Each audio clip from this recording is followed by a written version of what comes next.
Electromagnetic pulse? What kind of name is that? Well, whatever, it's probably just another slow-firing, boring SMG that kinda looks like an MP18 without expansion.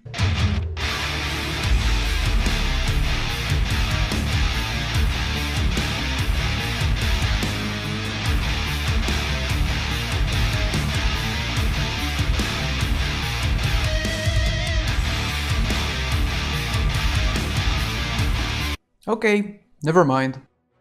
So with that pretty silly and pointless intro out of the way, let's start talking about the EMP. And no, it seriously does not stand for electromagnetic pulse.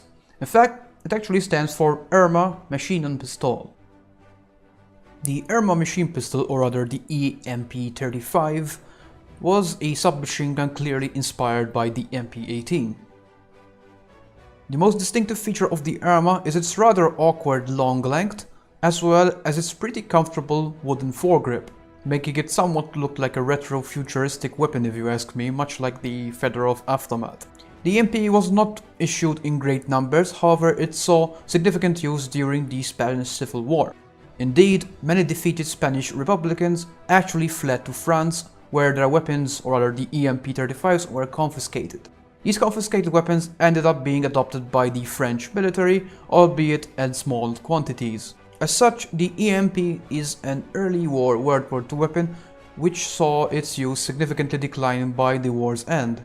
The only exception is the EMP being used by late war Waffen-SS troops, which, of course, being rather fanatical in their nature, continued to defend Germany against the encroaching Allied forces. You could say the EMP is kind of a symbol of desperation of sorts, especially when considering that the EMP is a first-generation submachine gun, much like the Tommy gun, the MP-18, and of course the later MP-28, and other heavy machine weapons or other submachine guns, which were kind of pointless when compared to an MP-40, Ace-10, or other stamped weapon. As per the mechanics, the EMP is a very simple blowback operated selective fire weapon, which fires from an open bolt. Interestingly, the select fire function is absent in Battlefield 5, but this may be a balancing feature. A fun fact about the Irma is actually the way it is disassembled. It actually has a disassembly tab within the trigger itself, which apparently can mean it can be disassembled instantly while you are actually fighting. This of course is not a very good design, because no one wants their weapon to fall apart in a firefight.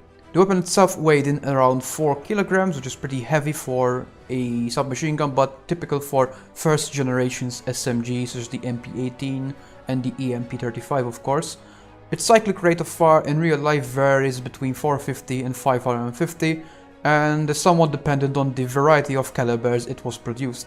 As per the EMP's relevance to the Second World War, well, as I said earlier, the EMP is primarily a fairly outdated SMG that only saw service during the early parts of World War II, and that was only because of the French army issuing captured weapons from Spanish rebels fleeing to their country, of course. Later, the EMP was captured again by German forces and issued as a one-off weapon to the Waffen-SS. The Waffen-SS were actually given many off-brand weapons that were not given to the main German military, because the main German military actually got the German-produced weapons and mass, such as the MP-40 and the later STG, for example, and of course the more common Kar-98. Other than that, the EMP only saw official service with Waffen-SS units very late in the war as a last-ditch gun. But other than that, it also saw some service with partisan forces, particularly in rebellions against both the Soviet Union and especially Nazi Germany. In fact, some examples of captured EMPs can be found in Warsaw, largely because they were used in small quantities during the Warsaw Rebellion against Nazi Germany in 1944. So that's pretty much it about the EMP's history. It has fairly interesting history, at least compared to the Model 8, which I did last week, which basically has no military history at all, other than some sparing use during the First World War. So what about the EMP in Battlefield 5? Does it have a niche? Does it have a place in the game? Well, let's see. The first thing you have to know to the EMP is that, at least in my opinion, it has a very clear specialization path that is clearly better than other options. This path is right, left, left, right. This gives the EMP amazing hipfire accuracy, especially when paired with its middle of the road rate of fire, which makes it a very easy to control weapon when in hipfire. The best thing I can compare it to is the MP18 Trench and Optical, but rolled into one variant and doing everything those guns did but better. The final right upgrade is the stationary ADS accuracy, which is very useful and provides a particularly interesting playstyle where you have access to exceptionally good hipfire, but also the ability to stand and shoot in ADS, which is pretty damn accurate. Of course, this is not a stun gun and you will not be able to mag dump at range with the EMP.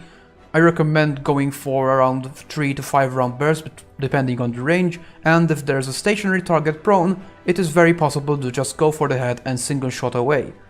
You will see many examples of what I'm saying during the gameplay, which actually was a round on Ara's front lines, which I went 63 on 7 with it, which is pretty nuts for an SMG on that map.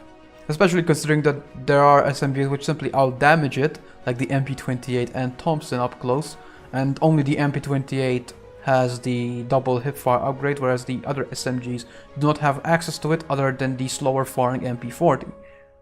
Those double hipfire upgrades really matter because not only will you be reducing your hipfire spread, you will also be reducing your hipfire spread increase per shot, which is a very significant thing to have.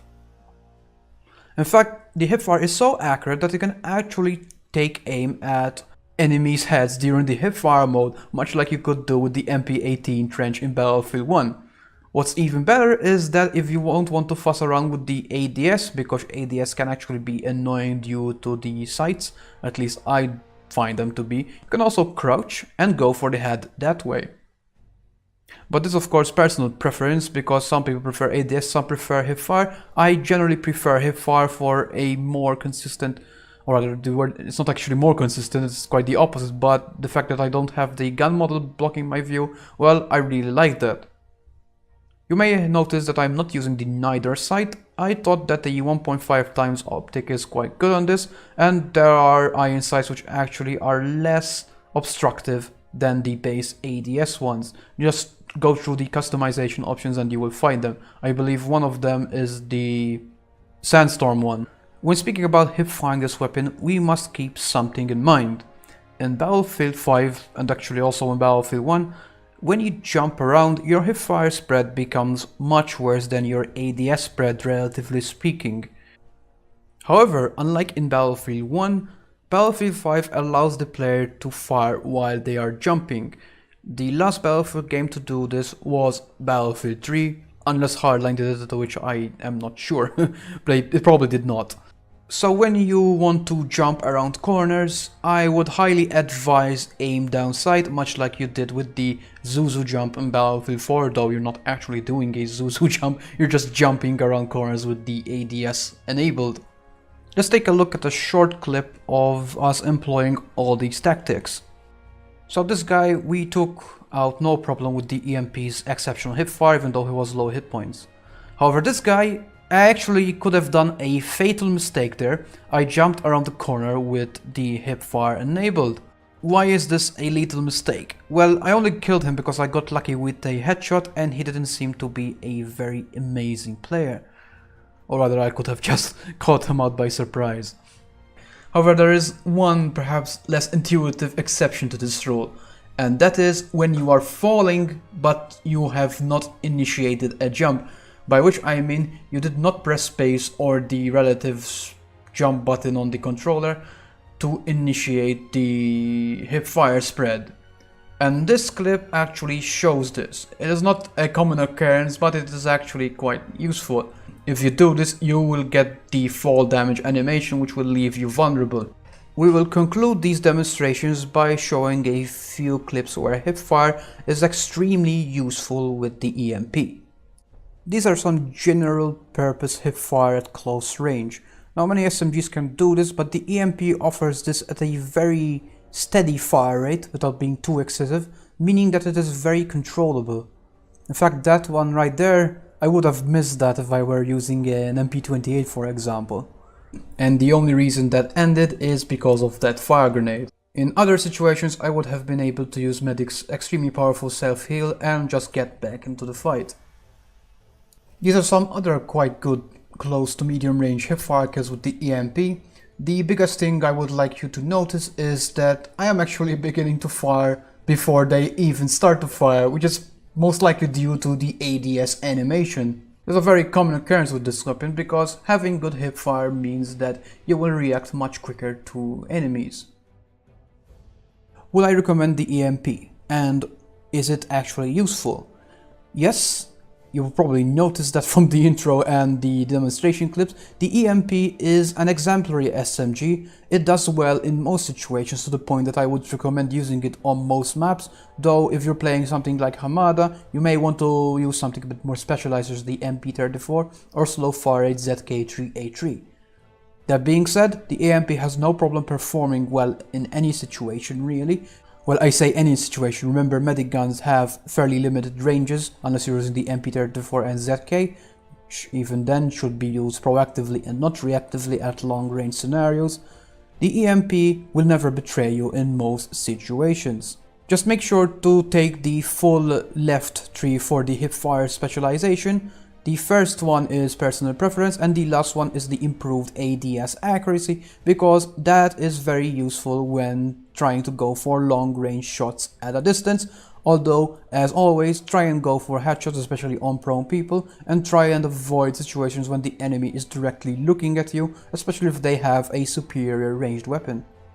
To conclude with, the EMP has an adaptable, controllable rate of fire that is not too slow like this 10 or ZK3A3 in its slow fire mode, but is fast enough to deal with most targets at most ranges, provided that you know how to play the medic class well and in tandem know the maps and their general flow well. The medic class is probably the most aggressive class you can pick, especially on maps like Arras, but you will need to know which fights to pick and which fights to avoid. The EMP's exceptional accuracy and the ability to have pretty decent accuracy when stationary makes it quite a unique SMG, perhaps contrary to its fairly generic looks, or at least people think it's generic. I quite like the MP18 style look, but perhaps there are a few too many guns that look like that at launch with BF5. But that is not the point of these videos. I think the EMP is an incredible weapon to use, and is one of probably the most beginner friendly SMG you can pick, much more so than the Sten, despite the Sten's much easier hipfire or rather mag dump capabilities. My name's been DanMinigun, and you've been watching What the Hell Is, specifically the EMP. Thank you very much for watching, leave any feedback down in the comments as usual, and I'll see you guys later.